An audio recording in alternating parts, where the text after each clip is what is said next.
Hi, you want to sit there? Well, I can move over There? too. Sit there, sit there. Is there a place? Are we on the air? Yes. Okay. Good evening, ladies and gentlemen, and welcome to the special meeting of the Arts and Culture Commission for the City of Glendale for Thursday, March 13th.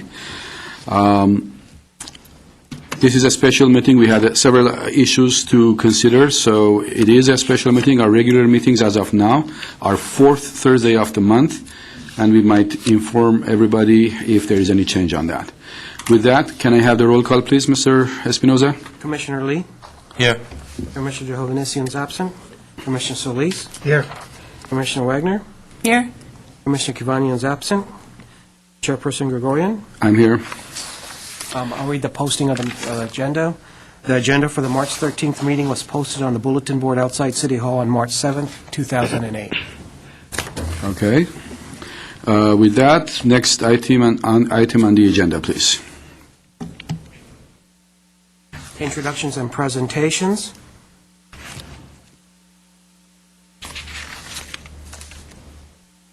Alex Theater Quarterly Report.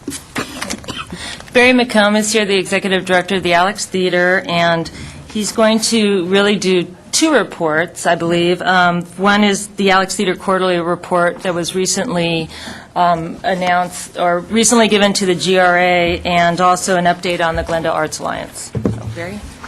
Good afternoon. Good afternoon. Mr. Chair, members of the Commission, I'm Barry McComb, Executive Director of the Alex Theater.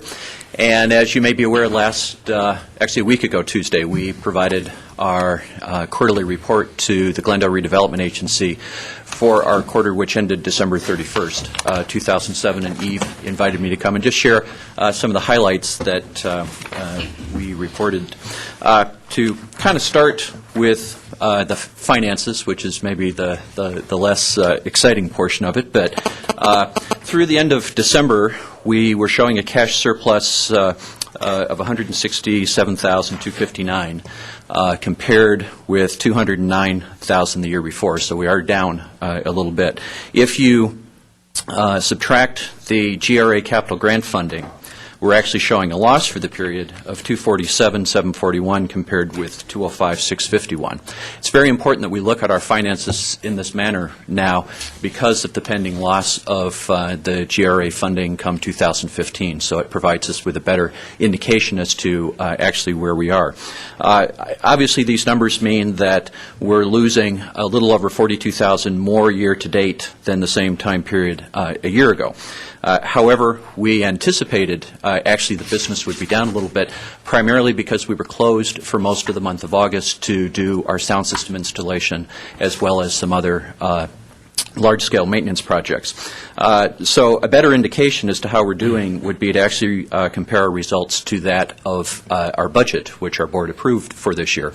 And when you compare the final numbers against the budget, we're actually running $25,000 better than what we had hoped to be doing at this point. Obviously, like most entertainment businesses right now, we are starting to feel an impact of the downturn in the economy. The writer's strike definitely also impacted us because we do a fair amount of film and television shoots, and of course all that came to a stop starting last November. But we do remain confident based on the numbers as of the end of December that we're going to remain on track to meet our budget numbers for the year. So when you look at the numbers, a little misleading because it makes it look like we're doing worse, but we had actually anticipated that the numbers would be a little below where they were a year ago for this time period.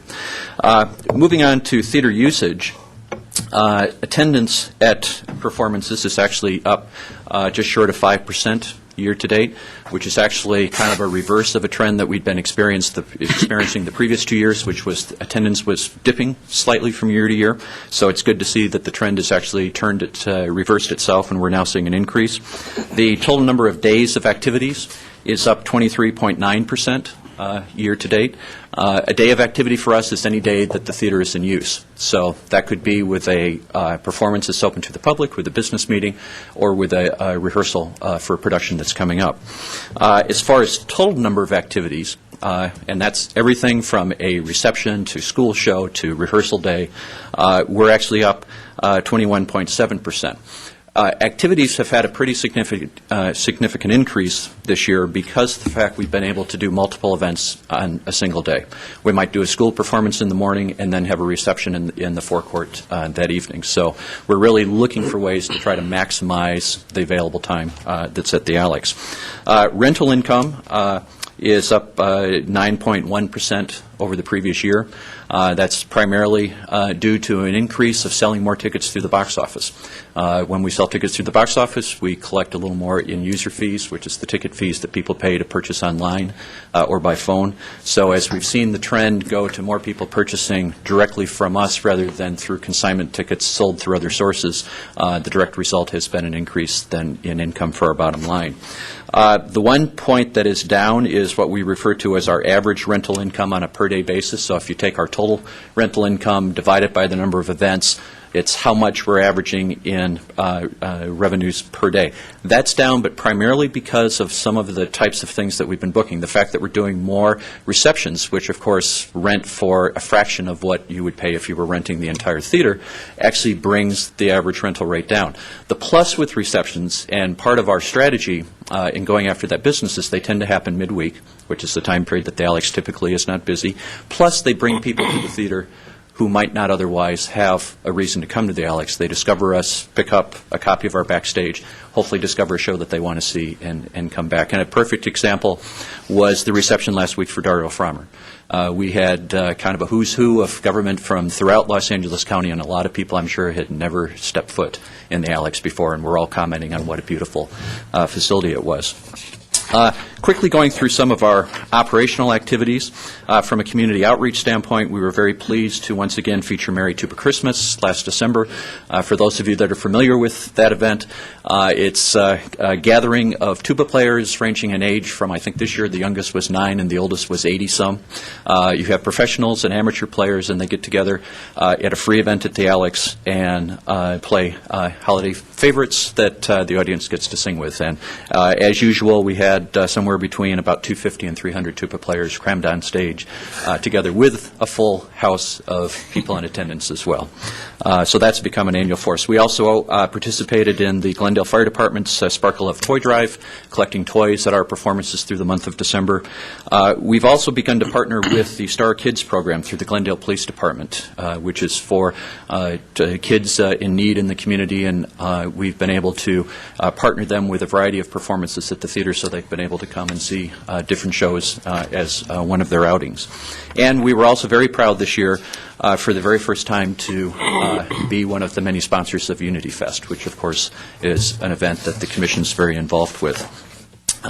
Unfortunately, our annual Red Carpet Gala, which is our Academy Awards viewing party, we were forced to cancel just before the first of the year, primarily due to the strike. Our partner in that are the Set Decorators Society of America, which are your set decorators who were all out of work, and we decided it was kind of hard to partner with people that, didn't know how they were going to pay their mortgage, let alone purchase a ticket to a fundraising event. But that event's already in the planning stages for 2009, and we expect to have it back bigger and better.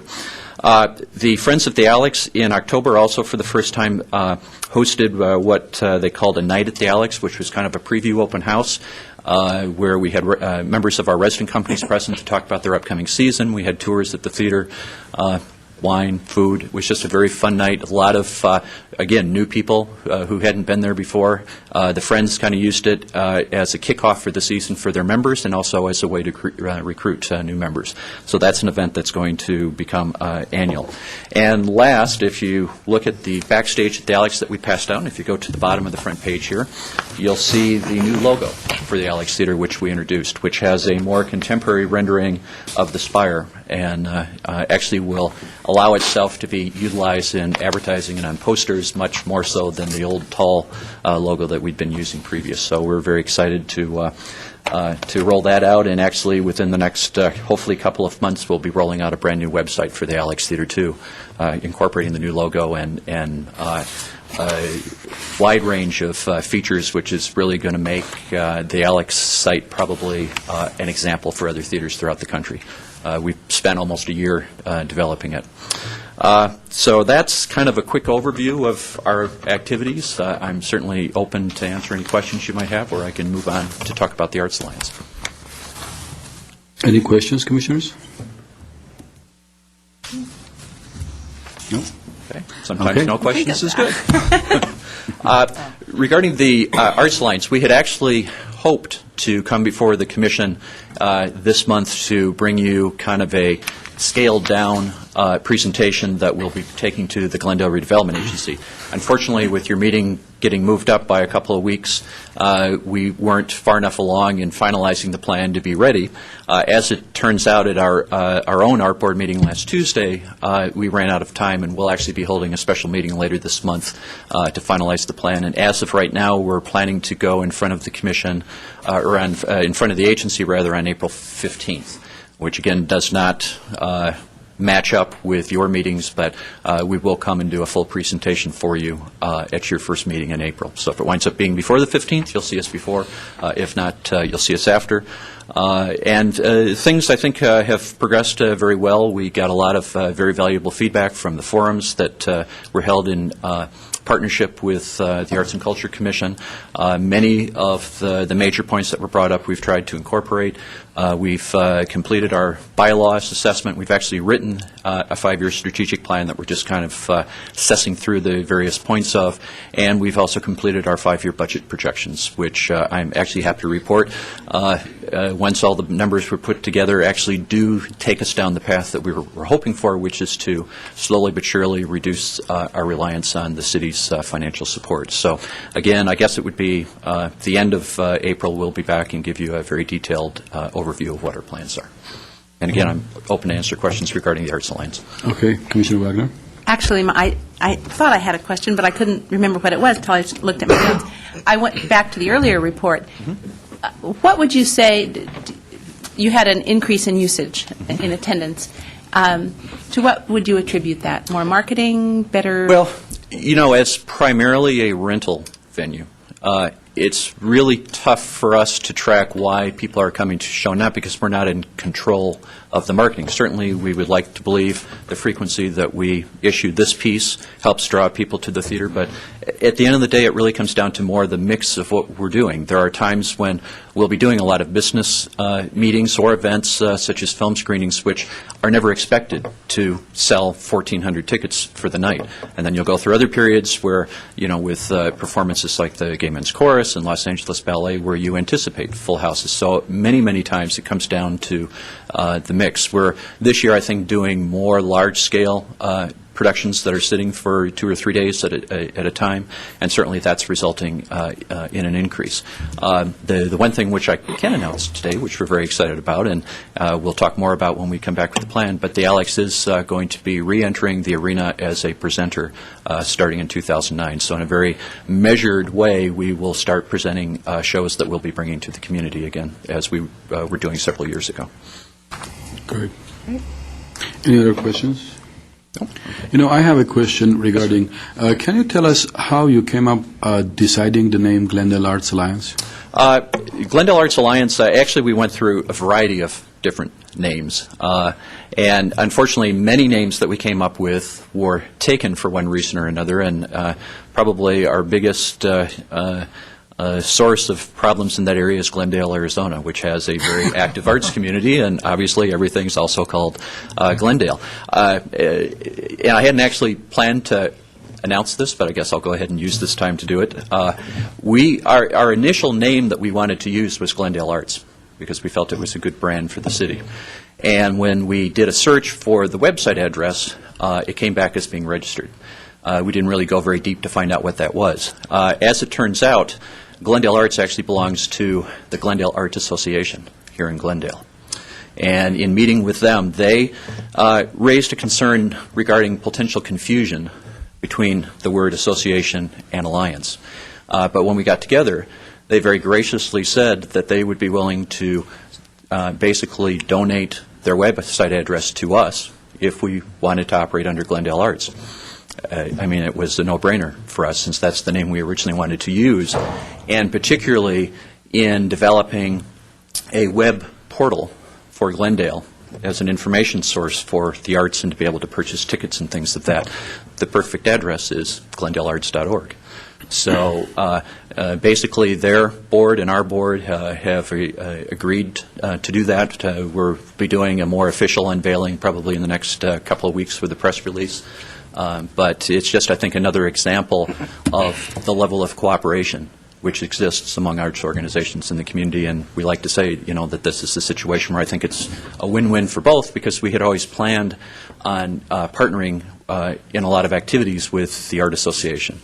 And, this is our first major partnership. Obviously, they will have a very high profile on the Glendale Arts website. Plus, we're also working with them to register GlendaleArtsAssociation.org, so they'll still have their own address as well.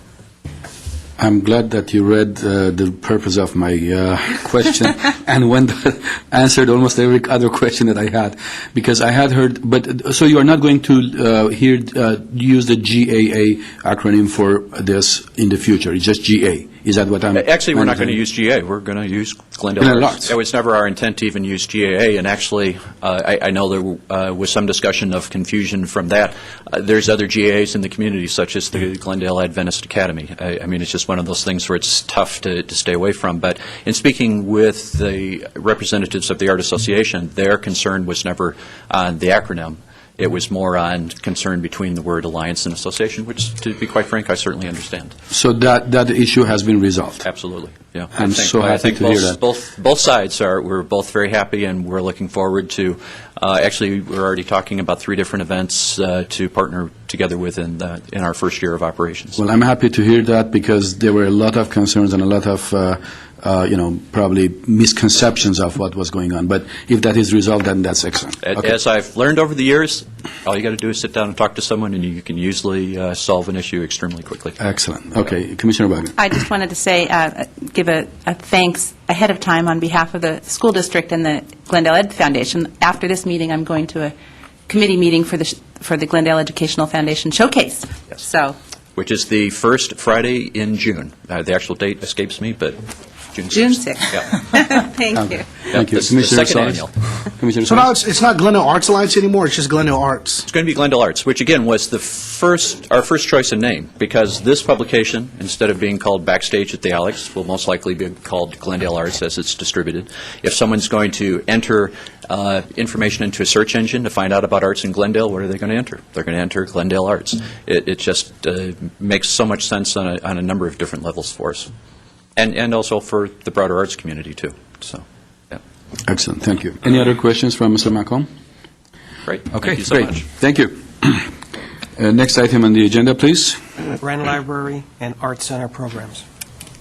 And I'd like to invite Kathy Kathy Billings and Blair Whittington from Brand Library and Art Center. Okay. On the screen. Okay. Well, the first thing I wanted to announce was a concert this Saturday, Women's Lives and Loves, a Musical Exploration. And the 3 musicians up on the screen are all associated with LA Opera. Tim even plays in the orchestra, and with the Jacaranda series in Santa Monica. And it's a combination of some romantic music by Brahms and Clara Schumann and Debussy piece, and some postmodern, very attractive music by Libby Larson, Lori Laitman, Alan Smith, and Richard Pearson Thomas. It'll be a great program. It's this Saturday at 2, and it's free. I'm Kathy Billings. I'm the gallery manager and the art librarian at Brand. I'm here today to talk about the art events as well as dance, since Elisa Resnick, who coordinates that program, can't be here. As you know, it's the season for the Brand Library dance program, which happens on 3 Sundays. The upcoming program, there's 2 left. The upcoming program is Sunday the 16th, and I'm just going to read a little bit about it. The company that will be performing is called BE Productions. BE Productions opens a door to a world of fantasy and movement that fires the imagination. They will perform a piece titled In Dark Trees, which introduces a fanciful land where the audience meets the elegant bird of paradise, playful corkscrew grass, wild Venus flytrap, and other characters based on the creature-like portraits of dancers. Group dances like Very, Very Hungry demonstrate the dramatic potential of movement. Company dancer and artist Jennifer Logan will bring the experience full circle, displaying paintings she created for the piece. And then on Sunday, March 30th, will be the final program of the series, Kin Dance Company. Their mission is to promote the art form of contemporary dance theater and to reach a broader audience by providing entertaining and thought-provoking works that comment on our political or social environment. Using cutting-edge choreography, the company's works incorporate various styles and techniques presented in both serious and comical situations. Each performance is concluded with discussion with the choreographers and dancers. There's lots of questions and answers, which is nice for the audience, and a reception follows as well. So we welcome all of you to be there on both Sunday the 16th at 3 p.m. and Sunday the 30th of March at 3 p.m. Whoa. Okay, the next in the music series is on April 5th, which is Junko Garrett, who's a renowned pianist who teaches at Occidental College, and she teaches at Cal State Long Beach. And this is a very interesting program, Piano Journey in Japan, 100 Years of Japanese Piano Music. She will start from the first known piece of Japanese piano music written in 1900 and move forward. So it will be a lecture recital, but she's just a wonderful musician. And we're going to have the reception across the parking lot in the Japanese tea house, which was very appropriate for this concert. So we're very excited about this. She's performed this program all over the world, in South America, Europe, Japan, all over. So it's a wonderful program. And that'll be on April 5th at 2 o'clock on a Saturday, and that will be free once again. The next thing I want to announce is our upcoming exhibition, which opens in the gallery on March 29th. It's the Pasadena Society of Artists' 83rd Annual Exhibition. A little information about the Pasadena Society of Artists. They're a membership organization. They've been doing exhibitions for obviously many, many years. In the course of their history, they've done 345 exhibitions. They will be producing a catalog with this exhibition. The jury has already been finished. Walter Askin, who's a renowned educator and artist himself in the Los Angeles area, was the juror. He selected 36 artists featuring 60 or more works. So it'll be a great show with lots of great work. The opening reception will take place on a Sunday afternoon, April 6th, from 1 p.m. to 4 p.m. So we invite you all to attend that. The exhibition will be up, like I said, from March 29th to May 2nd. Well, the next is our LA Opera Talk for Tosca, which will be on Saturday, April 12th at 2 o'clock. These opera talks have been going on for 6 or 7 years now, sponsored by the LA Opera and speakers from the LA Opera League. So it's a chance to hear about Tosca, and they'll give a history. They present video and audio clips and have a discussion about the opera. They're usually about an hour long. Next after that is on May 10th. We're also going to have an opera talk on Puccini's La Rondine. Now, these operas will both be performed at LA Opera, and they usually give the talks before the opera production, before it is performed at LA Opera. So it's a chance to learn about the opera before you actually go and see it. So, and they're a lot of fun. You make a lot of new friends at these opera talks who are interested. Right. Because you're not going to be meeting for a month or so, we want to also announce the exhibition following the Pasadena Society of Artists exhibition. We don't have an official title yet. We have layers written up there, but we hope to come up with our real title soon. This is going to feature 4 artists, Hoon-Suk Cho, Dennis Doran, Mariah Johnson, and James Vare, all wonderful artists working in a variety of medium. It's going to be a really great show. And when we do see you again, we will bring more information because the show should be in action in June if you meet in June. Just dates, May 10th to June 20th, and opening reception on a Saturday, May 10th, 5 to 8 p.m. So that's coming up and something to look forward to. Okay, and the last in the music series is on May 13th, a Tuesday night, a program called Major and Minor Miracles. Paul Stein plays with the LA Philharmonic. Armin plays with the LA Chamber Orchestra and is one of the busiest studio musicians I know. And Leo Marcus is a brilliant physicist and mathematician who also happens to be a brilliant pianist who's playing with them for this concert. Now, they wanted to play the Taneyev Trio in D major, and that's a very attractive piece. It's from 1912, and it's just a very exciting piece. And I was just communicating with Paul today, so let me add that he is also going to include the Fauré Second Piano Trio on the program. So it'll be a wonderful time to hear these musicians, some of the nicest people to work with as well. Oh, and the last one. We will give a special talk by one of our favorite presenters, which is jazz historian and LA jazz scene journalist John Tumpak, who always draws a big crowd for his talks about the famous big band leaders. John will be talking about Harry James as part of our lecture series on May 17th, this Saturday. I know people are calling already about this because they're so excited. John's not only a brilliant writer, he writes beautifully for LA jazz scene, but he's a great speaker as well, and he always draws a crowd. So it's always a lot of fun. And he has a book coming out of his writings from LA jazz scene, which we hope will be out later this year, published by Marquette University Press. So we're hoping to see that very soon as well. I think that's it. Just a reminder that all this information can be found on our website, www.brandlibrary.org. And you can reach us during our open hours, 818-548-2051. The upcoming events to remember, since we went all the way through May, are Saturday's music program at 2 o'clock and Sunday's dance program at 3 o'clock. And also, I just want to quickly mention that the current exhibition that we have, the Figure and Form exhibition, which we've talked about here before, is up through the end of next week. So if you haven't had a chance to see that, I encourage you to come. We've had a lot of positive comments about it, and people have been really excited by it. So thank you so much. Questions? A lot going on. Thanks. Thank you. That's a wonderful program you've put together. Thanks. Okay. Next item on the agenda, please. Consent items, approval of special commission meeting minutes of Wednesday, February 20th at 5:30 p.m. I want to say we had two meetings in February, and the only minutes in your packet are from the special meeting on February 20th, and the other minutes will be in the next packet. So this is just a special meeting that we have with Mr. Pletner. Move approval of the minutes of February 20th. I second. Any comments, corrections, changes, deletions, additions? I just have a couple of minor issues in here. On the first paragraph, 5A1, there are a couple of words and phrases either incomplete or repeated. So if you could kind of clean that up, I think the rest would be fine. Like arts education is repeated, and other, I don't even know what that refers to. Oh, well, I was talking about the general categories. So the first category is arts education, PTA and foundations.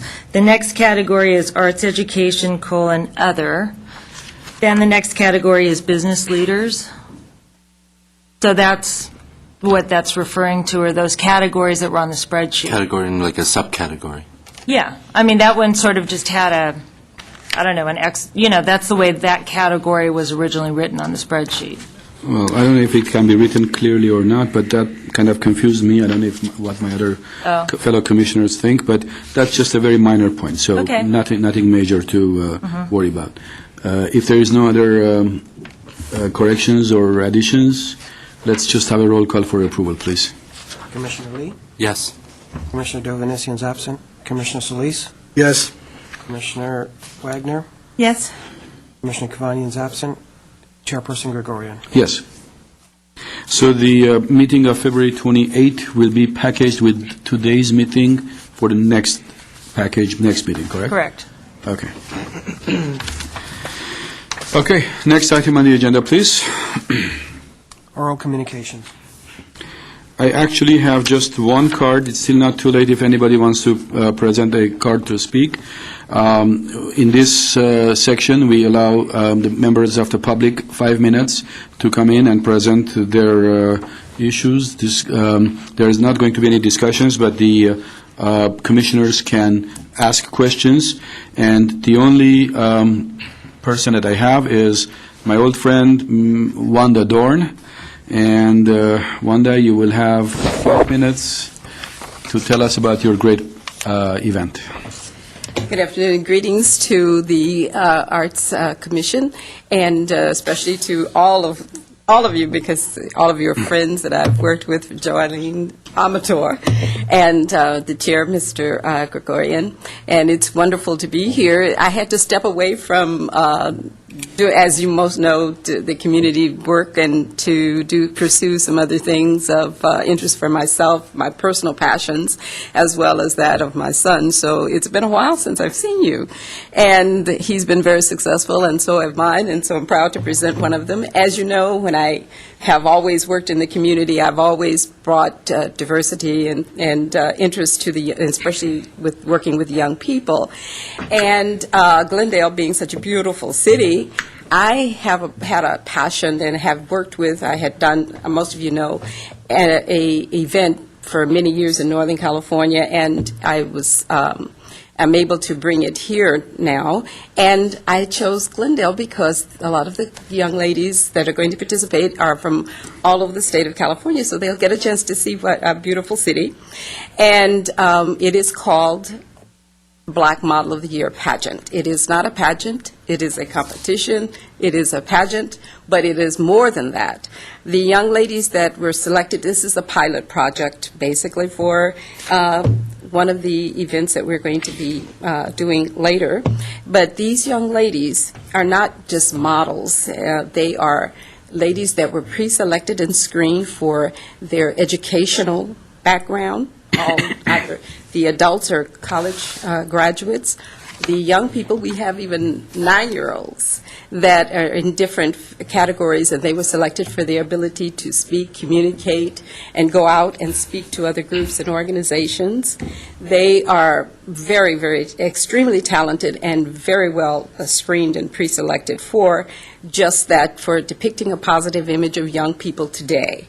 And so we're going to be holding that at the Glendale Hilton on March 21 at 6 p.m. And we wanted to make sure that the commission had that information and invite, because I know that you focus on visual and performing arts with the kids and things that are happening in Glendale. And so we wanted to invite you to come. Some of the participants that are particularly behind-the-scene talent are from Glendale. We have a couple of actors, as you know, living in Glendale, and they're going to work with us. They have been working with us on it. And we just wanted to just make that available and let everybody know what we're doing. I'm sure you know that I've worked with the kids doing at the school district and brought the Black African Museum to the kids, and the kids just loved it. They saw all of the inventions and stuff like that. So it was, that's my passion. I mean, we do work in all phases of life, but mine was always working with young people, and particularly focusing on acculturation for the young African American, particularly young African American women. Even when I ran for the school board, Jolene was one of the candidates along with me. One of the things that I talked about is that was always my first passion. Community work is also my second passion, but that one was my first passion. And so therefore, we'd like to have you and all of the members of the community know about it and come and support the young people that are involved in this. The event is going to be March 21, as I said. It is going to be held at the Glendale Hilton at 6 p.m. If they'd like to contact me, they can contact the webpage, go to the webpage at www.adorn Studios, that's ADORN Studios.org, or info@adornstudios.org. That is where the pageant information is housed. And the young ladies that you will see on that web are professional speakers and mentors, because they have been trained to do so. So that it's just more than just a focus on beauty. Beauty comes from within, I think.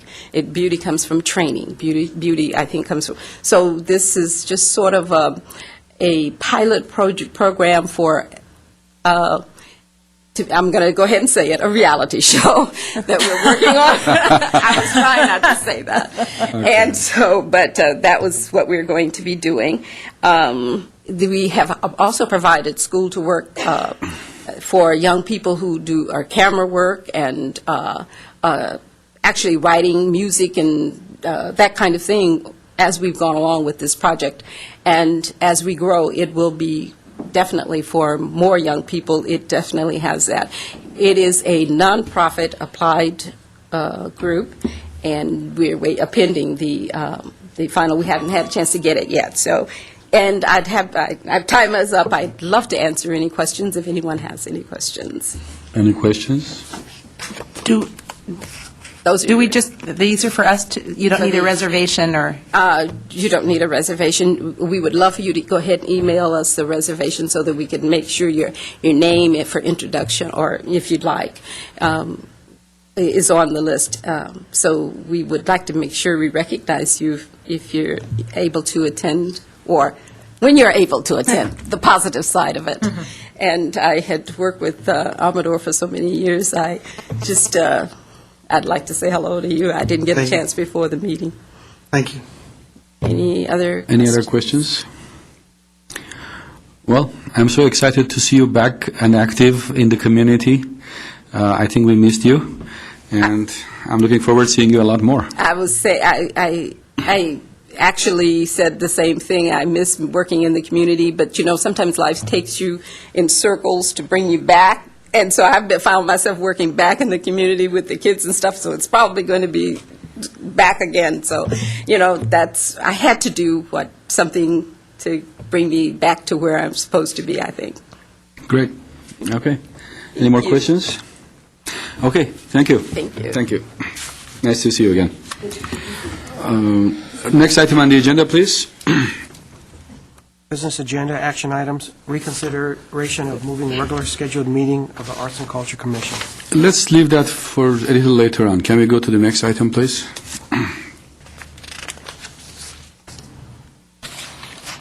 Selection of Glendale winner of Bob Hope Airport Artwork Banner Competition. I am very pleased to have with us today Dr. Joan Schaaf, who's the Visual and Performing Arts Coordinator with Glendale Unified School District, and Lucy Bergdorf, who is the Marketing Manager with the Bob Hope Airport. And I believe it was Lucy and her colleagues who came up with this idea to have all the three school districts, Burbank, Pasadena, and Glendale, all compete in a banner competition, and the winners from each of the school districts will actually have their artwork produced into a banner that will hang on the tower at the airport. And I believe this is the first year of the competition, and I'm hoping that it's something they do every year. Well, we have the artwork. A couple weeks ago,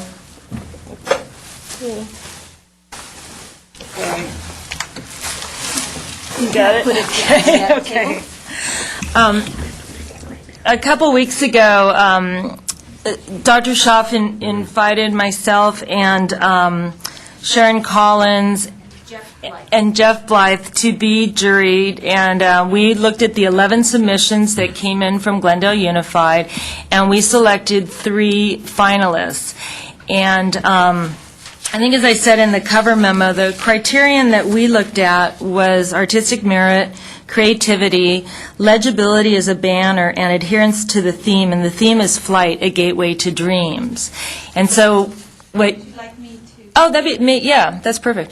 So what your job is today is... I'm sorry, if you could put somewhere where the cameras might pick them up also, that would be nice. I'm not quite sure where they can pick up, though. Maybe I can put the... Well, and we can't see them. I think those chairs might be picked up, but if not, then if Mr. Espinoza could hold them up against the. We have 3 of us. We can just. Okay. All right. okay. Your job today is to select the one image that you think should represent Glendale and be made into the banner. And let me just tell you, the banner is going to be about 15 feet tall. No, I'm sorry, 24 feet tall by 15 feet wide, and which obviously is quite large. It will be translated as is. And Joan, I don't know if you want to say anything about the students or Lucy? Well, I don't want to give out any information. Oh. I didn't want to give out any Okay. information as to Okay. which schools, Okay. but each of our high schools were given this opportunity to have students create a banner that could be reproduced into this large, huge banner to be displayed on the Tower Airport.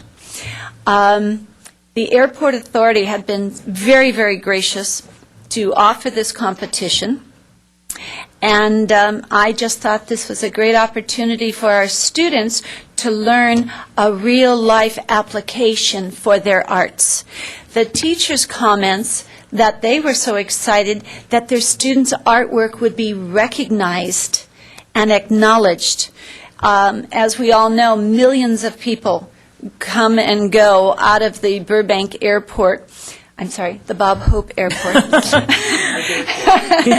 And we are guaranteed one of our finalists the artwork will be displayed for 3 months at the airport. And then the Airport Authority has also graciously will be donating $2,500 to the school district for their art program. So they've been very, very generous, and I just think this has been an exciting competition for our kids. So. How many entries were there for this? Well, what I did is I asked the high schools to narrow it down to 3 from each of the schools, because I wasn't sure how many would be part of the competition. And this is something new that our teachers had not been involved before, and our teachers are always focusing in on standards, so they had to work in how does this assignment work into their standards. But I did have all 3 of our regular high schools were part of the competition. So Glendale, Hoover, Crescenta Valley, and Clark Magnet High School.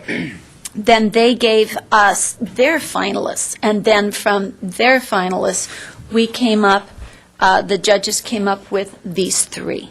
So the judges had to go through 9 different paintings to narrow them down to 3. There were 11. 11. There were 11. Yeah, it ended up. Okay, but each school had many more, and they kind of narrowed it down. Right. So each school chose their 3 finalists to enter into the district competition. Okay, Commissioner Solis? I'm just wondering how come Alan Daly wasn't involved. When I was a student there. They were invited, but they have been very involved with the mural at the library. Oh, yeah, they are always invited, and I include them. Yeah, but they chose that they had already been involved in this mural, and so they wouldn't be able to do justice for both. Okay. So they had another commitment. So you expect us to choose one of these 3 Yes. our choice? Okay. Is there any way that you might talk individually about each one of these paintings? I mean, is that how you want to do it?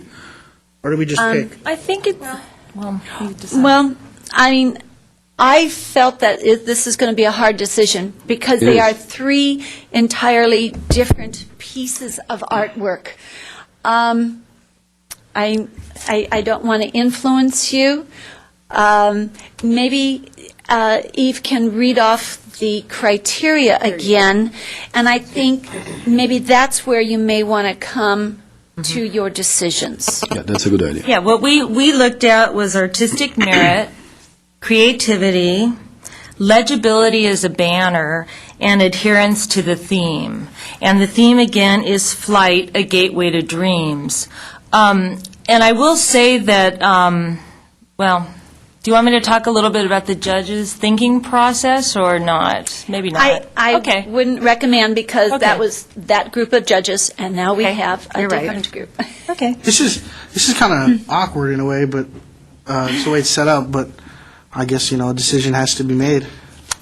What I had done is I had created a template of judging for the district level, and you may want to think about that format. And we went with like 5 points for each of the categories. But I think it's going to be your vision as to how each of these would be reproduced into this large banner. They're just different styles. How large would the banner be? It's 24 feet by 15 feet. It's quite large, and it's going to hang on the tower at the airport, yeah. 15 by 24. It's on the facade of... Lucy, can you use the microphone, please? Thank you. It'll be 15 feet wide by 24 feet long. It will hang on the Terminal A, which is the main terminal, Terminal A's tower. So as people walk into Terminal A, which I would say about 70% of our passengers do, people that drive by, you will see it. And you will see it for blocks, well, probably across the street where the train station is as well. So really what we're looking for is something that addresses the theme and visibility and creativity. So maybe one way, I'm sorry, go ahead. One way of doing this might be that each commissioner will give, let's say, 1, 2, 3, their first and second and third choices, and whichever gets the highest point will get the approval. Let's say 1 for your first choice, 2 for your second choice, and 3 for your third choice, and the one with the least points gets the best. Okay. Is that a good? Yeah, sure. I would maybe recommend that we more or less describe them so we know what we're talking about when you're voting. This is how I had presented it to our people. I refer to this one as the person blowing on the airplane. This is the children playing. And then that is the Aladdin's lamp, just as a suggestion. Or you could go 1, 2, 3. Okay, yes. Commissioner Wagner. Do you want to invite any comments before we give our points? Or Yes, do we absolutely, yes, definitely. If you have any comments, please do so. I do. As a visual, a simple visual that carries, the blowing one strikes me, but as an illustration of the theme, which is really about flying and about what it does, what is awakened in people by travel, by planes, by being in the sky, that excitement and enthusiasm. I think the children playing, who have their own little airplanes, with this wonderful banking plane coming over, I think addresses that spirit of wonder and travel that I would think that the airport is addressing in the competition. So I would say, and I love the Aladdin and the mix, but it seems to me that the focus is more the lamp and less the plane and the Great Wall, and I guess that's the Statue of Liberty, come out of the lamp as opposed to the flight, in my view. So I would say 1 for the children, 2, and 3. That's my vote. Okay. So who's writing that down? I am. So Commissioner Wagner's choice is 1 for the children, 2 for that lady blowing the airplane, and 3 the Aladdin lamp. Okay. Right?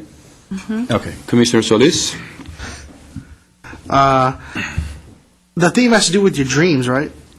Well, flight, a gateway to dreams. A gateway to dreams. However you interpret that. You see,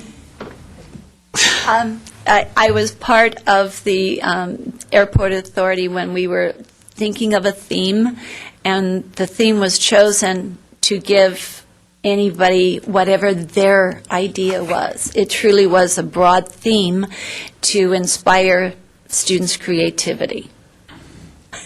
Before you start, let me ask you one more question. It might help us again. The big final product is going to be exactly what we have but bigger, or they might have some things added or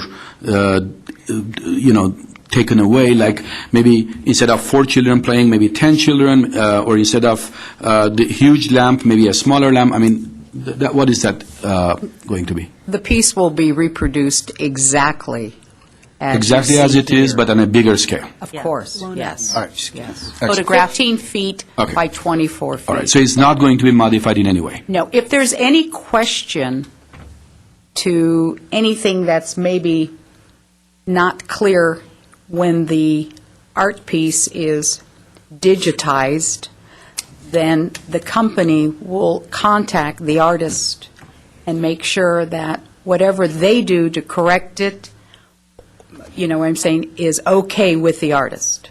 So if there's any changes, but you will see this. Okay, thank you. Okay, Commissioner Solis? Well, when I was younger, I would think about, a plane, I'm dreaming about a plane. I think of, wondrous places. And so I think that one, to me, reflects the theme a little bit more because, you just dream about going to all these places, and those places look pretty exotic. This one looks more like a landscape, or I don't know, like a plane in it. And I think this one represents Glendale 30 years ago, before we'll just leave that out. But so my decision would be this one 1, this one 2, and then this one would be 3. So the Aladdin will be 1, the children playing will be 2, and the lady blowing the plane will be 3. Is that it? Mm-hmm. Okay. That's a lady? I believe so. Well, Looks like one. it's a person. Okay, Why the got person. a gender? Okay. So that's your vote? Okay, Commissioner Lee, please. Well, the theme being a flight, a gateway to dreams. All 3 of them do fit. I'm going to agree with Jolene Commissioner Wagner on the playing with the kids being my first pick. The second pick being the blowing the plane. But when I was first introduced to the 3, blowing the plane really struck at me first, because you have the bright colors and the strong image coming out. So, but unfortunately, that to me it was off the theme just a little bit, is my feeling. And then the Aladdin really fits the theme, but I think the focus of the plane itself should have been more exaggerated in the photo or in the painting. So, kids playing number 1, blowing the plane number 2, and Aladdin 3. Okay. Okay, comes the moment of truth. Okay. The kids playing, the best dreamers are the kids. And I remember when I was a kid, I would look in the sky, every plane passing, and I would dream and imagine it carrying me away to all kinds of places. And I think that's just absolutely wonderful for this theme. However, the painting to me looks a little simplistic, and it doesn't really have the captivity of an imaginative painting that I would have liked to see. The subject matter is probably the best it fits in there. The Aladdin depicts the dream of where I wanted to be when I was a kid, in all those exotic places like the Sydney Opera House, like the China Great Wall, like New York, like Paris, anywhere else that one can go. And I think that really shows the theme is best captured in that picture, I believe. The person, now it's a person, blowing the plane, I think that's probably the best painting among them all, because it's very captivating, it draws your attention immediately, and it shows a lot of creativity in there. However, again, I think blowing the plane away is not as good of a theme as I would have, liked to see. So, my choice. Number 1 is the Aladdin. Number 2 is the lady, or the person. And number 3 is the kids playing. So there's a tie. I have no idea what the tie is. Nope. No. Would you like to announce it, Mr. Howard? I want to make one more. Okay. I think all the commissioners will agree with me. All the paintings are great works. Absolutely. Don't take our comments as anything else, but it's a great work. We're just trying to be objective to the theme. Right. And that was our only focus. Right. And the legibility issue, I think we're all concerned about. Comments that you are making is very similar to what the judges from the district level had made for these and the other pieces of artwork. You know, they all have their own uniqueness and their own value, and art is a personal judgment, you know, that's the great thing about Passion of the Arts, so. And having voted for Aladdin #1, if I have to put any of this, just one of any of these three pictures in my living room, I would have chosen the person with the plane. Correct. And it's fine, you know, that's why there's never a right or a wrong when you're talking about art. It's just a personal, It's your personal relation you have with the subject. Okay, what's the According result? to the tally, the one in the middle that Dr. Schaff is holding is our winner with 7 points. The lamp is 8, and the lady is 9.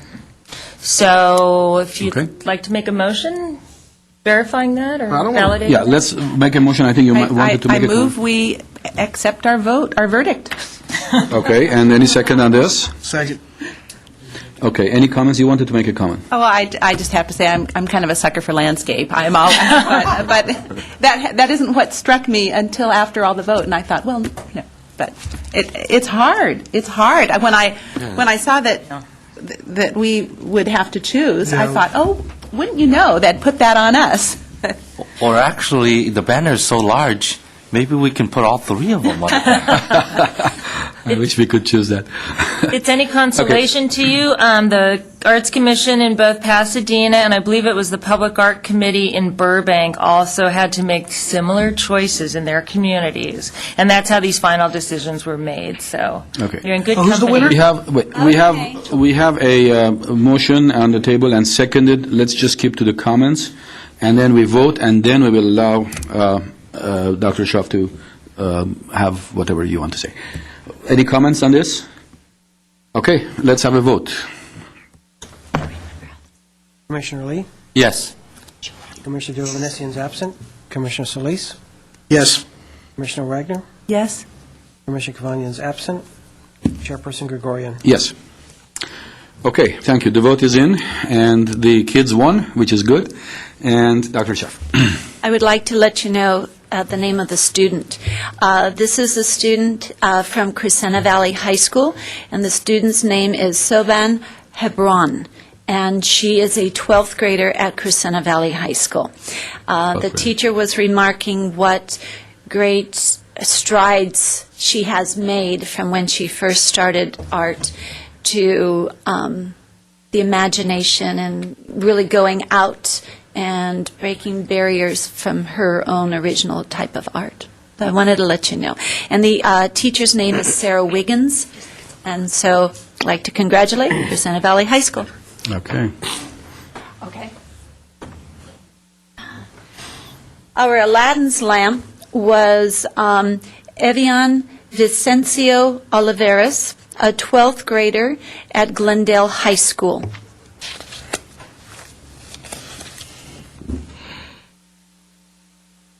And our children playing was Joanna Lee, 12th grader at Crescenta Valley High School. Again, the teacher was Sarah Wiggins, and the teacher from Glendale High School is Mary Jo Bradley. Okay, great. Thank you. I still don't know who won. Who won? The children's one, okay. Yeah. Yes, Commissioner Wagner. This is the one that won. Okay, that's what No, it's not. The children. No, it's the children. I'll see. We're all confused here. Can you come closer and show it? Maybe the camera can capture it. Yeah. Okay. I really hope that That's the the winner. camera will capture it All if right. we go closer into it. All right. Yes, that's it. Yes. And I believe the news press will be doing a follow-up story, too, just announcing the final winner, so. I wanted to thank you, Dr. Schaff, for your part in this and for helping our students participate in this contest. And I can't wait to go to the airport. When will be the first installation? We're targeting June 1st for the first installation, and because we're the Burbank-Glendale Pasadena Airport Authority, we'll start with Burbank for 3 months, and then to Glendale and, of course, Pasadena. Yes, in alphabetical order. But I would like to, on behalf of the Airport Authority, thank you for taking the time today for judging these wonderful pieces. We're thrilled. We're excited about this program. It enables these wonderful students the opportunity to show their artwork, and it's a way of bringing recognition to the arts and providing an environment where the airport and the schools and the city can work together. So we appreciate it, and thank you very much. Thank you so much. Let me ask you a technical question. If each one is going to be there 3 months and we have 3 cities, what about the rest of the year? That's 9 months. Well, we have some filler banners that we're using at the airport. All right, thank you. Thank you. Okay, great. Next item on the agenda, please. Arts and Culture Commission role in the Week of Remembrance event. Okay. I wanted to, Mayor Najarian asked us to have a special meeting, partly because the Week of Remembrance Committee has expressed some interest in having the Arts and Culture Commission assist with one of the events. And to that end, I wanted to invite Cesar Ayad up, who is the Community Relations Coordinator with the City Manager's Office. And, well, what is your role with that committee? She's the glue for the committee, I think. But Suzette has worked with the Week of Remembrance Committee for several years, at least I think since its inception. And I'm newer there, and I thought she could also, help explain what it is that the Arts and Culture Commission is being asked to do. So. Good afternoon, Commissioners. As Eve has indicated, we have the Week of Remembrance Committee that had been put together now for about a month. We've been meeting. It's chaired by Mayor Najarian. As you're aware, that we have 2 separate events that take place during that Week of Remembrance. The first event is Man's Inhumanity to Man, and the second event is the Armenian Genocide, which is always held on April 24th. Well, this year, the Man's Inhumanity to Man event will take place on Monday evening at 6 o'clock at the Civic Auditorium. And what the committee wanted to do is to take a different approach, or maybe a newer approach, to bring out more people from the community so they can share with us and learn about the atrocities, and hopefully that would prevent, future atrocities by educating the community. And one of the tasks that we would like you to lead, it would be to put together a subcommittee that would invite the community, or maybe have some artists come out and display their art at the Civic Auditorium the eve of the Man's Inhumanity to Man event.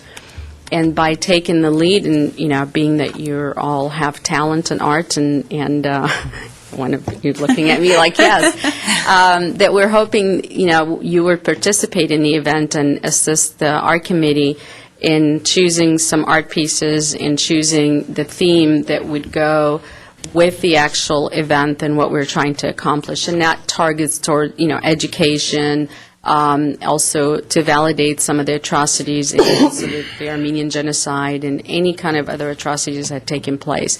So we're leaving that open for your imagination and your talent to perhaps pick the artist, pick the pieces that we would have on display.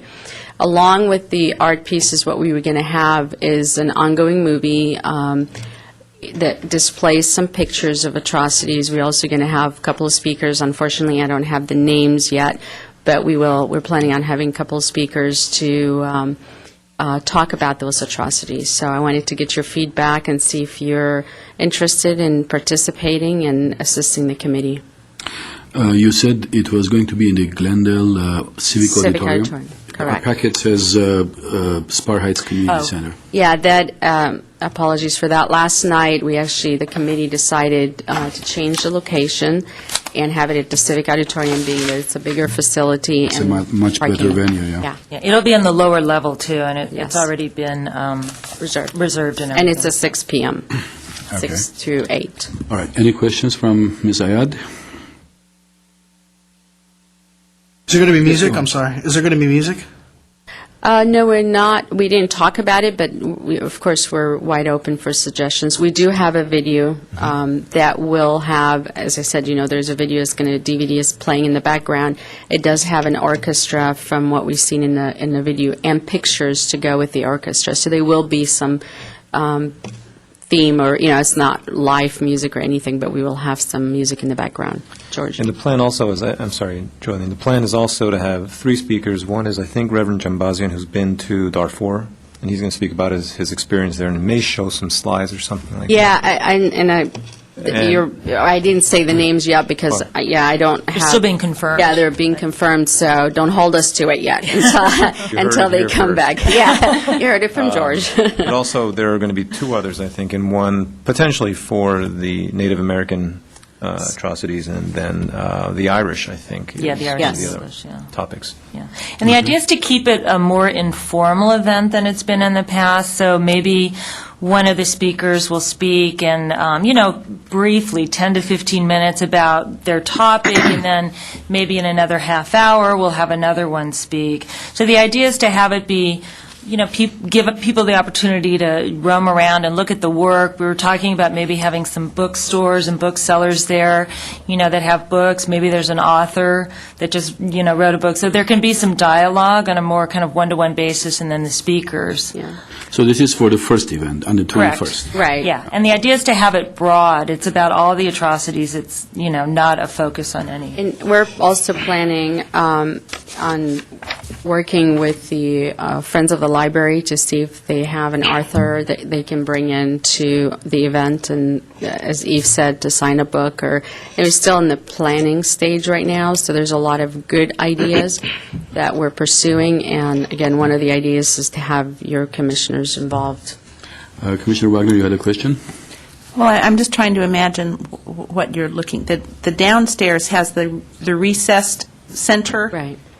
So that's where the event would go on with seating there, and then the art around the edges? Yes. The exhibit will be on the upper of the lower level. And then the sunken area, if it's called that, recess area, will have the DVD playing, and also the speakers, as Eve indicated, that will be coming in, 10, 15 minutes and taking a little break and then having another speaker. So as people walk in from the door, they go around the room, look at the exhibit, and we'll have some people available, hopefully, that we can explain their art, and if they have any questions, assist some of the public, and then they go on to sit down for the speakers. Is the question about whether we will assist or whether we will take the lead? We're asking you to take the lead on choosing or requesting from the community the art pieces, choosing the art pieces, and, of course, bringing them to the committee for final approval. Most of these, I'll give you a moment. Most of these issues are kind of committee and, these subcommittees issues, so I don't think we should discuss them here, but the major issue is that we have been requested to participate in those events, and, we will bring a lot of ideas in there also, and I think that's what we really need to discuss now, whether we want to really participate and who wants to participate in there. Commissioner Solis. Well, as you said, it seems like a subcommittee kind of idea, so we're really just making a decision whether we want to make a subcommittee, correct? So... No, not a separate subcommittee, part of the event organizing committee. Well, probably there will be some work that'll have to be done in a separate subcommittee, Correct. as well as maybe one person liaison to the main committee or something like that. I don't think we're pretty open to the structure, but I think the idea is for the commissioners to take the lead and to, do the work however, you see best to get the word out and all of that. Okay. And I think by having to do that, we give an opportunity to a lot of the artists in the community to come out and display and showcase their art, and who better would make that choice but your commissioners, and decide what should go there. And that's where the subcommittee will come in, because I'm not assuming that you make that decision out here in a public meeting. So you can make that decision and display it in a public meeting and see who would be there at the art exhibit. Okay. So we should decide whether or not we want to start a subcommittee. No, we should decide whether we want to participate in the committee of the commemoration event, and then the committee of commemoration event will decide if there are any subcommittees and whether we would be part of that. I think you're confused. I think you're confused. I think they want us to have the subcommittee to decide which artists we're going to invite, pick the art, and then we take that to us, and then we take that to the main committee. We have someone, so we need a sub to decide right now whether or not we're going to have a subcommittee to do that, whether or not we want to be involved. I'm pretty sure we want to be involved. So we just need to decide whether or not we have a subcommittee. Okay, let's have Ms. Ayad to clarify that. And it will be maybe two questions. The first one would be, would you accept the invitation on behalf of the mayor and the committee to assist the Week of Remembrance Committee to take that role in leadership in choosing the art? That's number one. So if you do accept, then you're going to have to decide who on the commissioners will be on that subcommittee to then go ahead and start asking the community for them to come in and bring in the art, and then decide what pieces to bring in for that event. All right. Okay. Well, I move that we accept the mayor's invitation and to start a subcommittee. Second. Okay. Would you need any more discussion? I think it's a no-brainer, but go ahead. Actually, my comment would be to the next step. And in talking briefly with Eve, her thought, if I may, was that, we have contacts within the community. We have Harvest Gallery. We have some galleries. I would think that perhaps an article in the newspaper or something asking for artists who have art that would relate to the theme of the day might contact Eve and bring their pieces forward, and then whoever's on the committee could come look and sort and deal with it. Well, I promise you there are many artists with these themes in this community. So I would imagine. Yeah, I'm sure that would be quite an interesting task. Commissioner Lee? My comment would only be for if we should get the help of Glendale Arts.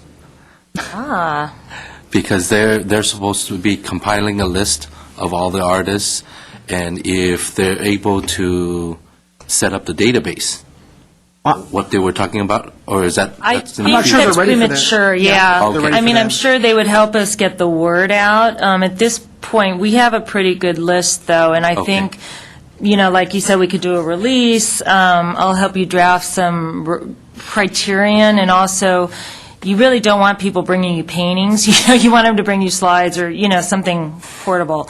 And I can help you figure that out, and, we'll write the criterion and just start getting the word out and having a date for submissions and jury it. Okay, right now we have a motion on the table which says to accept the mayor's invitation to participate. And to form a subcommittee.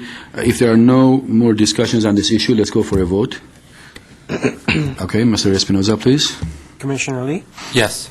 Commissioner Doyle-Hovnanian is absent. Commissioner Solis? Yes. Commissioner Wagner? Yes. Commissioner Kivanian is absent. Commissioner Chairperson Gregorian? Yes. Okay.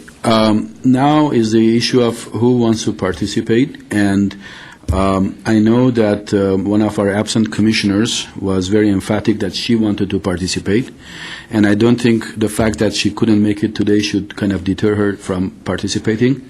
So we already have Ms. Derovanesian on one of the volunteers. Do we have any other volunteers? I would volunteer also. I would love to. Well, I mean, I'd love to volunteer. I just don't know time-wise when these meetings would be. I'm going to be out of town a lot in the next 2 months, so. Well, the event is, again, on April 21st. We would need to have some things in place at least no later than, first week of April. Mm-hmm. And that just so we can have the names of the artists and, pretty fast turnover. Yeah. And then one thing, just cautious you, of course, when making this decision is this is going to be a public display, so we usually take that in consideration of being sensitive about, children watching the art pieces and adults, and somebody may be sensitive to the topic, so we cautious that maybe in the guidelines we have to ask the artists to be sensitive to these issues. And when does the event committee meet? What days, what times? We are meeting now on Wednesday evening at 4:30 in the afternoon. We have in a management services conference room. Our meeting will be held next Wednesday, and you're welcome to attend the extended invitation if you want to come in and just to get an idea of what being talked about. We also have the minutes of the meeting, so I'm sure you can forward them to you, or I could forward them to you. There's not a problem. So no one on that sits on the commission right now presently, other than staff, presently is on that committee? Not as of right now, no. Okay.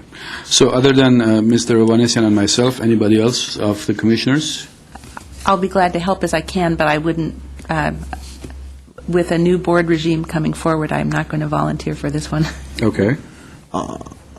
I'd be in the same position. If I can make the meetings, I'd be happy to. But I guess I'll be out of town a lot the next 2 months. So. And same goes for me. I will assist in the background, but I don't know if I have the time commitment available. Do we know Mr. Kavanian's plan? He can't do it. Okay, we have 2 volunteers, and the other commissioners can participate as they can. But Mr. Ovanesian and myself will be very happy to do that. Okay, wonderful. Okay. And if you have any questions, again, call me and I will. Attend the meetings, and we'll be glad to walk you through all this. Thank you. And I would need to talk to you about this issue, but we'll do it after the meeting. Absolutely. Will you be at your office after the meeting? Yes, I am. Okay, great. Thank Excellent. you. All right, thank you, Cesar. Cesar. I'll be there too. Okay, next item on the agenda, please. Approval of Diamond Award Selection Panel Pool. Okay.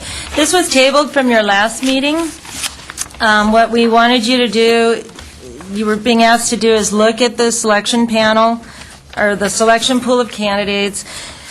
Again, these will be used as a basis from which to pull the selection panel for the Diamond Awards. I still have not gotten any submissions from anybody, for anybody to add, so, I don't know if you have any names now that you wanted to add, and it would be nice to have this approved so it can be used. I move approval. Second. Okay. Any comments, additions, deletions? Comments or additions? Additions should have been made before the meeting, in my opinion. We had them quite a while too. I don't know why this was tabled in the first place, but I will make a couple of comments. Number 3 name, Aris Ajand, does not live in this area anymore. Oh, okay. He lives back in Armenia today, so I think there is no point in having him on the panel. Okay. And also on the second page, Carol Sussman.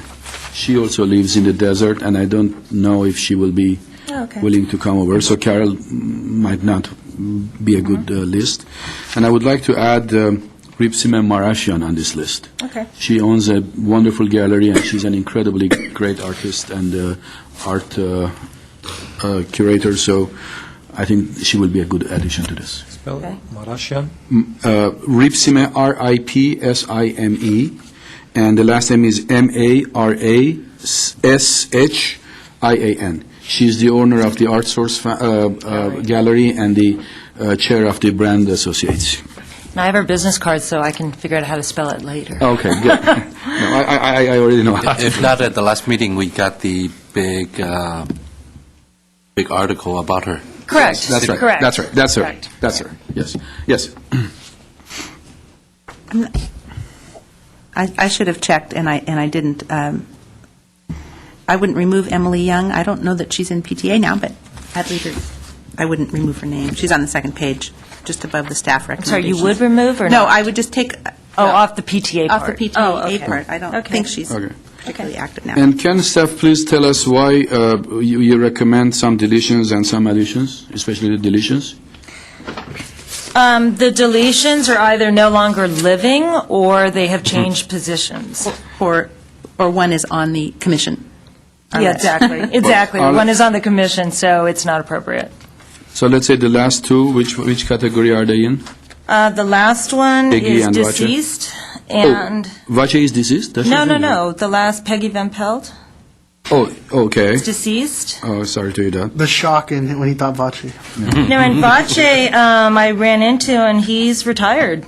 He's traveling. He's not working as a media personality anymore. And Really? what about Allison? Allison Brewer? Allison is no longer the director of Forest Lawn Museum. Oh, she's She no resigned longer. and went somewhere else. Oh, I see. Okay. Yeah. Well, okay. These Same are with good. Jenny Caruso, no longer the director of Eagle Rock. Same with Liz Church, no longer the... These are reasons. Okay? Well, I guess I have to accept the amendment, right? Names were added, so, you know. So is the motion going to include these? Yeah, the motion will include, I will amend the motion to include the people you've added. Well, it's And- one person added, two deleted. That's right. Okay, one person added, two deleted. And the staff recommendations for deletion and the staff recommendations for addition. Yeah, that's the Well, complete that's on the list. list. That's the complete list. Yeah. Okay. All right. All right, no more discussions? Let's have a roll call, please. I don't think we have a second. Yeah, yes, we do. We do? We do. Okay. Commissioner Lee? Yes. Commissioner Delganesi is absent. Commissioner Solis? Yes. Commissioner Wagner? Yes. Commissioner Kivanian is absent. Chairperson Gregorian? Yes.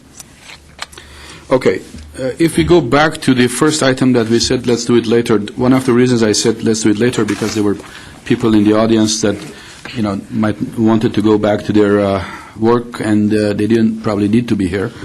But this is an issue that has come up in the past several meetings. This is the action item 5A1, reconsideration of moving regular scheduled meetings of the Arts and Culture Commission. And the problem that we are having is, it seems that 6 of us on board now cannot have just a day where we all can be here. We either have to, every time we have to lose at least one commissioner or two, depending on which days that are available to us, we choose. And I'm not quite sure if my fellow commissioners would like to table this for the next meeting, or you want to do it now, or let me finish, please. We have a resolution drafted for us in case we want to make a decision. The resolution was drafted by city attorney, so we could take care of that. But my point is that no matter what we do, we are going to lose a commissioner or two. And the most important thing for us really shouldn't be whether we are going to lose a commissioner or two. I think the most important thing is, which one do we think is the best time for the community and for the arts community to be here present and make their presentations, and also for future appointments, which days or times would be more easier to have more applications to fill up the vacant seats in this commission.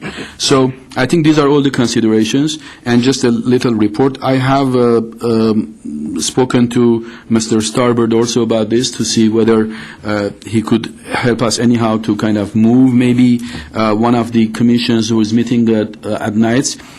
He hasn't called me back yet, so he might talk to the director of any of the departments whose commissions meet in the evenings, and we might resolve that. I'm not quite sure if he spoke to you, Mr. Chapchan, or not about this issue. No, not yet. He and I have a meeting actually at 4:30. Today. Right. So you expect this to be a part of the Be one discussion? of many issues, Okay. yeah.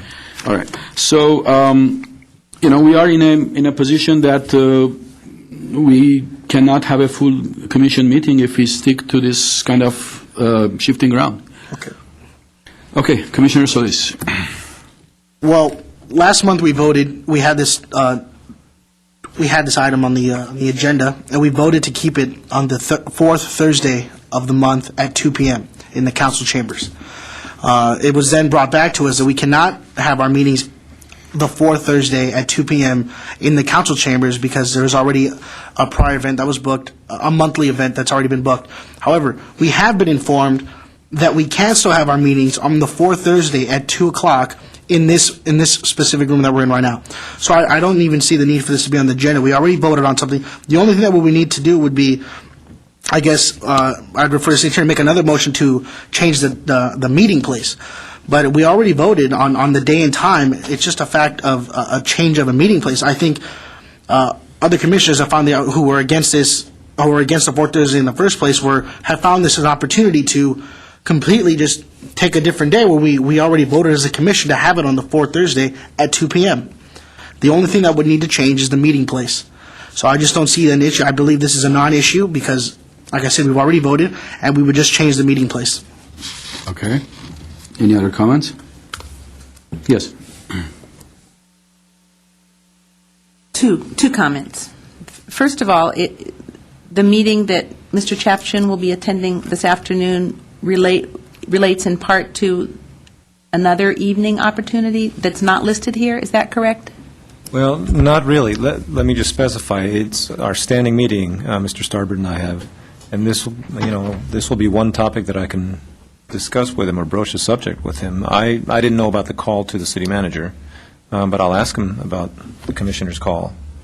Change the date. But as far as you know, or Eve knows, there's no. These are the available options as things stand now. Again, the city council, made the initial changes. Yes. And let's be honest with ourselves. As much as I would like to think, it's just not realistic to me that another commission or board would change their date on a part of us. The reason why the design review board would change because they were going through a complete overhaul. Am I correct, Mr. That's City Attorney? So they were going through a complete overhaul, reseating all their commissioners, and that included time and day. The fact of the matter is, it's not realistic for us to think that, another commission is going to give up their spot for us. It's not realistic. So I think that we just need to get that out of our heads and take what we have. And since we already had something, I just don't see the point. Commissioner Lee, do you have any comments to make? I'm almost on the same ball as Commissioner Solis. In light that we just found that out right before our meeting, that we can use this place. That also goes to Chairperson remark that we should table this issue if it's necessary. That after the city officials meet and maybe more opportunities are available, then they can bring it back to us, and then we can look at it and see if we do want to change at that time. Well, I think what we have to understand is we already have the opportunities in front of us. Our staff and our department head has already informed us these are the times that are available. Like I said, I think it's very unrealistic to think a meeting with Jim Starbird is going to all of a sudden, we're going to have some magical new days. It's in front of us. This is what we have. This is what we've been dealt with, so we have to deal with it. Let me explain to you a couple of things, but before that, Mr. Howard, what is the code regarding some commissioners missing meetings? How many meetings can they miss? What is the situation on that? There are two provisions. One deals with absences within a year, and the other deals with absences. Let me pull it up real quick so I'm not speaking out of school here and tell you precisely. So I like Mr. Howard. Always got that book with. He's precise. Well, I don't want to speak out of school because there's two different sections. On absences, we have 3 consecutive regular scheduled meetings, or 75% of the regular scheduled meetings within a year. 75%? 75%. You have to fail to attend at least 75%. So essentially, if this is 12, and 75% of 12 would be... So it is either 3 regular meetings? 3 consecutive regular scheduled meetings. Scheduled meetings, or 75% in 1 year? Or 75% of the regular This is the only guideline that we have? Those are the 2 provisions relating to absences. Yes. Okay, thank you. Mr. Chapchin. Let me just also clarify that this isn't the only commission that has been impacted. The Parks and Recs Commission as well has been impacted, and we had to move that the time up to 3 o'clock instead of 3:30. And we absolutely have to finish by 4:45. We had one meeting where they shut the cameras off on us, and we can't meet without the cameras. So it's not just this commission that's been impacted. The other commission has as well. Well, this leads me to think that the city leaders and Mr. Starbird and the directors may need to revisit this and advise council and advise council on what this problem is and how it has been created, and see if we can find a solution. You are absolutely wrong. I'm sorry, but the point is, I've spoken with council, and I'm sure you have. Can you please let me just finish, and then if you need to talk, please let me finish, please. Okay.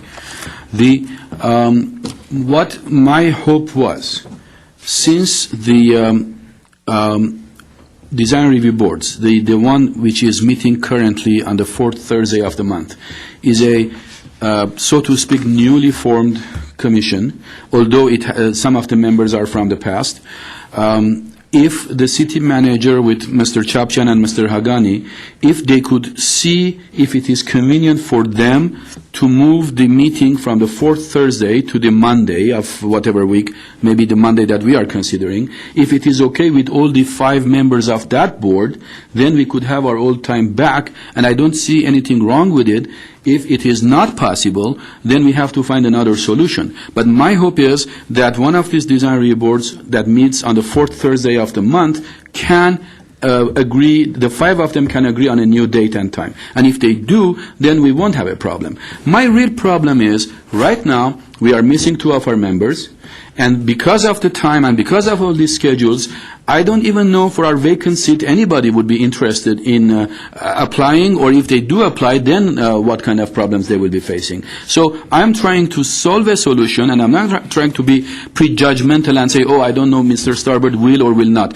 I sincerely believe that Mr. Starbird will try his best to find a solution. And if he doesn't, that's fine, I understand. But unless Mr. Chapchan and Mr. Starbird have this discussion, there is no point for us to go and have a preconceived notion of what will or will not happen. Yes, Mr. Solis. I think I agree with you on the fact that, yes, we are missing some members, but, I mean, we tabled this last month, or no, we voted on something last month, and then something came up. I mean, how long are we going to postpone this? We don't even know when our next meeting is going to be. Do we even have a time or a... We don't. We're in the room. You know, we don't have no idea when our next meeting is going to be unless we vote on something today. We haven't scheduled a meeting for next month because we don't know what time to schedule it. And that's not fun at all. And I'm saying we need to vote on something. And since we already voted on something, I just don't see the point. But like I said, as much as I would like to be as optimistic as you and think, the Design and Review Board is probably, if not the most important, one of the most important commissions and boards in the city of Glendale. So, I just don't see, what you're trying to accomplish and why you want to postpone this and, drag it on out, so. Okay, Mr. Howard? Mr. Chair, members of the Arts and Culture Commission, perhaps I can offer up an option. The vote last month, as I understand it, was by motion. Technically, under the code, the dates, times, and locations of your meetings for regular meetings is supposed to be adopted by resolution. That's why I prepared the resolution for you. One option you might have is to essentially readopt what you did last time by resolution. It doesn't cast it in stone. It just gives you the legal basis to hold your regular meetings at a specific time and location. If then after Mr. Chapchan talks to Mr. Starbird, he's able to come up with other options, they can present at your next meeting a report about that, and then you can consider that again. The phrase I know that staff used before you is reconsideration, and while that has a particular meaning to me, it really didn't have to be phrased that way because you can establish your meeting times and dates and locations by resolution. It doesn't cast it in stone forever. If you did that today, it would cast it in stone for so long as you kept the date and time and location. If you needed to change it again, you'd have it on the agenda and you can consider it again. So how would you go about making your resolution? Well, you've got a resolution in front of you now that I prepared. All you would do, if what I'm hearing right from some of you, is you would just move this resolution, filling in the blank to note that the regular meetings are scheduled on the fourth Thursday of every month at 2 p.m. in room 105 MSB. Okay. And if that were voted upon, that would be your meeting time and place now until such time as either Mr. Chapchan or Mr. Starbird or Mr. Hagani and whoever else gets involved with trying to come up with other alternatives and then brings you back a report with that. And that's one option you have. Obviously, you can still kind of duke it out over the meetings and times, whether you want to table this matter further or take it off calendar, but that's one option you have now. Because essentially your intent last time was to have the meetings in the city council chambers at 2 p.m. on the fourth Thursday of every month. And again, because of what I'll call a technical procedural misstep, by adopting it by motion, you accomplished it by intent, but not pursuant to code. Okay. Ms. Rappaport. Okay. Because I'm the one that has kind of called all of you and polled you about these times, if I can just offer, My recollection with Commissioner Derhovenessian is that if she knows in advance, generally she could make an afternoon meeting. I know she has some feelings about the evening versus the day, but I believe with her work schedule, she can schedule that in. I believe Commissioner Kavanian is going to have a little trouble with almost any of these dates and times, and we know Commissioner Solis cannot make the Monday, the third Monday. So what I would suggest is, it seems to me the best compromise is the third Thursday at 2 p.m. in the council chambers. What that would give you is an ability to have a meeting in April, because it would not be on April 24th. You could be in the council chambers.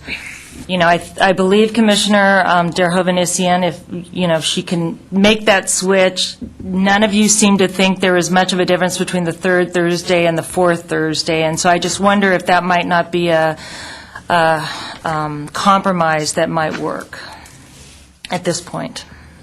Okay, any other comments? Yes, Commissioner Wagner?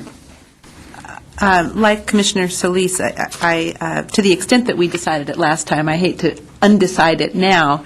And I know that my comment at the time was that this would not be cast in stone, that this at least would serve us for the next several months, that perhaps long-term an evening meeting might be better for new commissioners, but dealing with what we have, I think Eve's suggestion makes sense to go to the Third. have a resolution for the third Thursday at 2 o'clock until further notice. So then, I'd like to move to adopt, is that how you would say it? Yes, your motion would be to adopt the resolution. To have our meetings on the third Thursday at 2 p.m. in the council chambers. I second that. Okay, any more discussions? Yes, Mr. A Chavez. note that that's except November and December. Eve, it's not available then? Yeah, there's already standing meetings, but what I said in my memo is that because we used to meet on the fourth Thursday, we never could have a regular meeting in November and December anyway, and so what we used to do is have one in early December. We could just go back to that just for this month or for this year, and then next year, if we're still on the third Thursday, you'll just make sure you have them booked throughout the whole year. Do we know if the combined meeting, if it's the first or second Thursday of December, is available? We know that the third is not. What about the second or the I believe, first? I put in my note that the chambers are available on December 11th at 2 p.m., and that was when I looked, whenever I wrote this, obviously the earlier we can put it on the books, the better, because there's lots of competing interests in these rooms and in GTV6, and that's why this has been so complicated. These rooms are used quite a bit. Any other comments? I would suggest, if the maker of the motion would so adopt it, that the meetings be established for third Thursday of each month, 2 p.m. council chambers, unless otherwise unavailable. That'll give you the flexibility to move it up here or change the date and have a special meeting without locking you in. It technically doesn't lock you in anyway, because if you don't have a quorum that shows up or the location's not available, you can set a special meeting anyway. Or unless otherwise, Unavailable. that doesn't. It's The council referring to chambers. the chambers. Unless, Unless the chambers are otherwise unavailable. Yeah. You wanted to? Only after your vote, I want to get clarification from you what you're asking of the city manager. So. Okay, sure. Yeah, we'll discuss this just after the meeting. I'll accept that amendment. Okay. I personally would prefer to make a vote on this after Mr. Chapchin and Mr. Starbird had their opportunity to discuss this issue. So that's my personal feeling. Any other comments on this? Okay. Shall we go for a vote? Right? Commissioner Lee? Yes. Commissioner Derhovenessian is absent. Commissioner Solis? Yes. Commissioner Wagner? yes? Commissioner Kivanian is absent. Chairperson Gregorian? No. It does pass. Majority of a quorum present. Oh. Okay. Do you want to, so that I know what you're asking for, are you asking for the 7 o'clock meeting again Thursday night, fourth Thursday night? Well, it seems that that's the only time where all current commissioners could meet, Thursday night, 7 p.m. Fourth Thursday. Fourth Thursday. If we can do it, generally speaking, because of the commission and the people who come, usually in the evenings, it seems that it is preferable to most of the audience who come in. So I generally prefer evenings, and because of the problems that we are having with the commissioner attendance, the fourth Thursday at 7 p.m. is the one that is our initial time since years ago, and I would like to see and explore the possibility of going back to that time. I certainly can bring it up with him and talk to Mr. Argani. Okay, excellent. All right.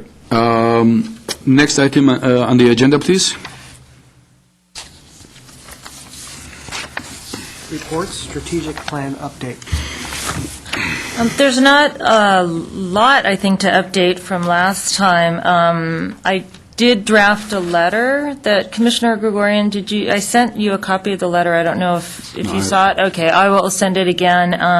We had talked about sending out a letter kind of notifying everybody. Can you please make sure that you always send it to my Yahoo address? You might have sent me to the other address, and I usually don't check that. So my Yahoo address is the one that I check every few hours, every time I'm in the office. Okay. We have a letter that we were going to send to all the community leaders on the list, just notifying them that we're going to move forward with some of these interviews, and then that would set the stage to have some of the interviews set up. So that's really the update. So there's not much of an update, but that'll probably go out next week. Okay. Any questions? Next item, please. Chavez commemorative event. I just wanted to bring your attention that the city is putting on their annual commemoration event to Cesar Chavez, and you all have a flyer on your desk. And I've been working on this with Ms. Ayad and a group of committee members, and Commissioner Solis came to one of our meetings too. And it's going to be on Saturday, March 29th, from noon to 2 p.m. at Pacific Community Center, and Christine Chavez will be speaking, and she's the granddaughter of Cesar Chavez. What we're trying to do this year is focus more on Cesar Chavez's legacy and his leadership capabilities and abilities and how that's impacted people's lives in kind of a present day. So that's the kind of thing that Ms. Chavez will speak about. And we're going to have Orquesta Charangoya play, which is a Cuban jazz band, but they also do a wide array of Latin music. And there'll be a barbecue. And it should just be a really fun day. There'll also be several community booths there. We have a couple sponsors, and so it's moving along. I think it'll be a nice event. So have the community, everyone come out and join us on March 29th. Okay. Any questions? Next item, please. Commission, staff comments.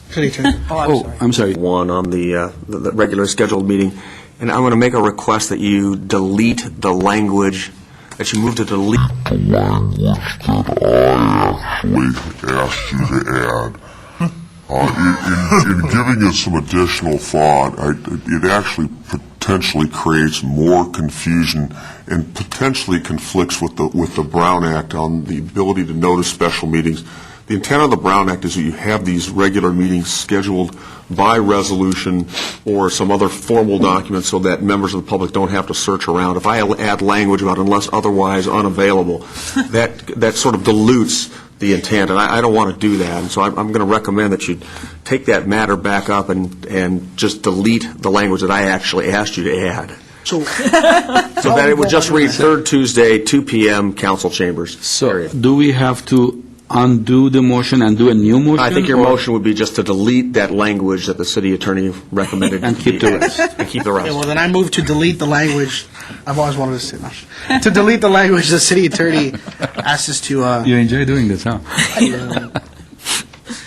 Yeah. Just add to the resolution. I'll second that motion So with can you some please pleasure read- that other people do these things. So can you please read what the motion will exactly read? Resolution. What the resolution will ultimately read is that the regular meetings of the Arts and Culture Commission shall be established as follows: the third Thursday of the month at 2 p.m. in the council chambers. So that is the new resolution. Okay? Let's have roll call, please. Commissioner Lee? Yes. Commissioner Vanessian is absent. Commissioner Solis? Yes. Commissioner Wagner? Yes. Commissioner Kavanian is absent. Chairperson Gregorian? No? Thank you. Thank you. Mr. Chair. Thank you. Thank you. Okay, next item, please. Commission staff comments. Oh, Armand. Any comments from commissioners? I'll plug a show tonight at the Derby on Las Feliz. A little self-promotion there at 8 p.m. When was that? That's tonight. Tonight at the Derby on Las Feliz at Hellhurst at 8 p.m. Oh, good. All right, yes.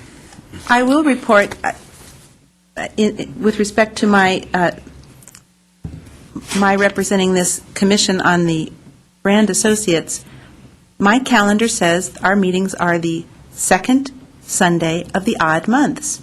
So I went to the meeting on Sunday, but it wasn't there, and I guess it's this coming Sunday for some reason, and I never figured that out. I didn't get a notice that it was different, but I will try again. Okay. So have you checked, are they meeting this Sunday? I had an email about the meeting this Sunday, and I emailed back saying, well, I wondered because no one was there when I went this last Sunday. I didn't get a reply to that particular piece. So I may have missed something when I left early, I don't know. But the minutes didn't reflect a change. Maybe the second Sunday just came upon people by surprise. It was an early second Sunday. The 9th isn't. Anyway, I will try. Any other comments? Not that I can think of. I woke up early for the mayor's prayer breakfast, and I haven't quite caught up yet. And I have another meeting I want to get to, so I'll cut my comments short related to this We'll be finishing in about a minute. Okay, any more comments? Well. Okay, Ms. Rappaport? As you know, this will be my last regular or special meeting as staffing the City of Glendale Arts and Culture Commission, and I just I will watch the city's website and see how you all are doing and how things are moving along, as I'm sure they will be, and just to say that it's been quite a ride working with you, but for the most part, it's been wonderful. And I really thank you for the time and the service that you've given to our department and to the city, because it's been very valuable. And where are you going? Who snatched you up? The city of Torrance has taken me away and made me an offer I couldn't refuse. So I'll be managing their cultural arts center starting in mid-April. Did you hear that, Glendale? The city of Torrance has a cultural arts center. And the city of Glendale has... The city of Glendale has the Alex Theater and Brand Library and the recital hall. The city of Glendale is strategizing their arts and culture, and we'll have a lot more pretty soon. Glendale Culture Arts. Okay, yes, Ms. Wagner. Well, I will have to say that the city will, I don't know that it will be surprised. I know the city will realize how it misses Eve and her familiarity with so many artists and activities in the city, how much work she has put into many of the events that are, they're not billed as presented by Eve Rappaport, but she's had a lot of footwork going on. And I will hope that we'll hear more from Mr. Chapchian about who will be sitting here as we come forward, or what the process will be as we're in we're still in the midst of our update on our strategic plan. We're working with the Glendale Arts on their plans, and we need, I know how much we rely on staff. We do our part, but our part relies ever so heavily on the staff, and so I hope, Mr. Chapchian, you'll keep us posted and on what the process will be, or if there's a process yet. Absolutely, Commissioner Wagner. Not yet, but we will have to, go out and recruit, and that does take some time between doing the proper paperwork internally, flying the position, the interview process, the hiring process. It does take time, and I know that the Human Resources Department is overburdened right now. They are getting some new staff, so I wouldn't expect it to happen in the next 2 months or 3 months. It may take a little bit longer than that. So will you be We'll get here at the our next paperwork. meeting? You'll be sitting there clicking away, right? I thought we'd take a You will be 6-month break. staffing So who will staff us then until? Well, we'll find someone. We will find someone to staff you until then. You know, we are very short-staffed at this point. We had 2 other resignations. They also took promotional positions. And our office manager, who usually staffs the Parks and Rec Commission, has been out on workers' comp for a long time now. And I'm not sure when we're going to expect her back, if at all. So we are short-staffed. I mean, this is a real void at this point. Wow. Okay. It's the end of the world. Any other comments? As we know it. Well, I, for one, definitely will miss Eve. Although she won't be that far away, I will try to come to functions down there. But you will be dearly missed. You're one of the first city staff that I've spent a lot of time working with, and the most capable to my knowledge. Thank you. Yeah, I would just say, I was 18 years old, I was a youngster. I didn't know really much about cultural planning or anything, and Eve kind of helped me out, would take me out, and George, and would sit me down, and this is what it is, and I really appreciate that. I know I learned a lot from you, and, so it's just a sad day. Amador, I learned a lot from you, too. Well, it's my turn. When I heard this news, I had a really mixed feeling, and I kind of was speechless, and that doesn't happen to me that often. So I had a mixed feeling, actually. I know that we have had our differences in the past, and I'm sure we both know that none of that was personal. And as an individual, I always respected and liked Eve. And the mixed feeling, I was very happy for her when she's getting the promotion and getting somewhere higher, better, and most probably with a better pay also. And so that's a good thing. And all I can say is I wish you all the best of luck and success in everything you do. And it was a pleasure to work with you. We had our differences again, but the most important thing is that as an individual, I absolutely respect you, and I would love to see you succeed in your new job. Thank you very much. And I would be sorry to see you leave the city. We were going into we are into a huge process. I'm sure we needed you, but again, we can hopefully get somebody who's at least as good as you or better, and you will get definitely, a better job in a better place. So my best wishes goes with you. Thank you. Thank you. Any other comments? Who's going to buy me lunch now, dude? Jeez. You're going to have to come all the way to Torrance. And if you come, can we get a free ticket, free entry? I don't know yet. I really don't. I did have a question for the city attorney, actually. Wait, okay, go ahead. In comments, these are cash value. So how does that work? It's an invitation ticket. It's a cash value. It may be reportable as a gift on your annual Form 700 form. What's the report? What's the cash value? $15. $15 is below the $50 threshold, so it's not reportable. All right. I don't even have to get into the exceptions involving No, you don't, some of please. the others. If it's, unless this agency has given you, this group has given you a gift or cumulative gifts that are equal or exceed $50 in a 12-month period prior to your reporting on your Form 700, actually within the annual period, then you would not have to report it. So if this is the only one you received, $15, it's below the threshold. And all your Form 700s are due to the city clerk by April 1st. You were emailed them all, or you can turn them in to me or Richard, but they're due by April 1st. And they I'm were sure- emailed to you, and if you don't have it, I'll email it to you. And I'm again. sure despite the fact that we've filled them many times, we still need help. So, And if you do, feel free to contact my office at any time. We'll be Okay. happy to help you through it. Call your direct line. excellent. Not a problem. Okay, any other comments? All right, what's the next item on the agenda, please? Written communications? There are none. None? Okay. So let me just remind our viewers some of the programs that we have. Actually, the Brand Library and Arts Gallery has many, many excellent programs for the next few weeks. So I'm not going to go through each one of them individually, but I invite everybody to visit www.brandlibrary.org or call their phone number 818-548-2051 for information about all these great art programs and dance and music and exhibition programs that Brand Library has.